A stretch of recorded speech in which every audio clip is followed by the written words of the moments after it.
Esta escultura, que representa unha muller liberándose, avanzando cara ao mar, lembrará as vítimas da violencia de xénero na Pobra.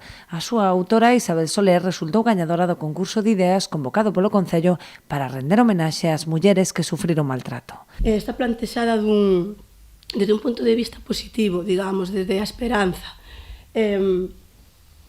A idea da muller saindo desa plancha metálica de aceiro, a de salir dese papel da denuncia, do papel do xulgado, do papel da sociedade, da cultura na que está encasillada. Entonces, a idea de que non sale a calquera lado, sale a auga, unha auga en movimento. As pezas que ten diante son representación de olas. Ese auga é unha auga pois renovadora. E non solamente vai a renovar a ela, porque nós nos estamos reflectindo na mesma peza, tanto no mar como na plancha máis na chica. A autora disporá dun ano para executar a obra en gran tamaño que se emprazará nun espazo público aínda por determinar. O único certo é que será preto do mar.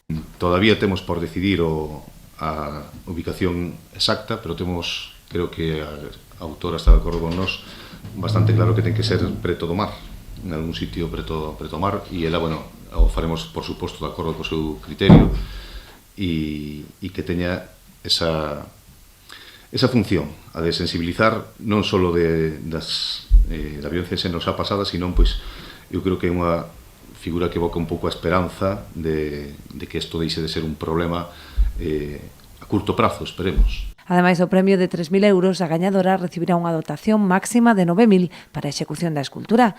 O Concello entregou tamén un diploma á segunda clasificada, a Columba Bello, quen agradeceu a oportunidade que supoñen estas iniciativas para trasladar a arte á rúa con fins pedagóxicos. Que a temática foi moi sensible. Foi un proxecto feito con moitísimo cariño.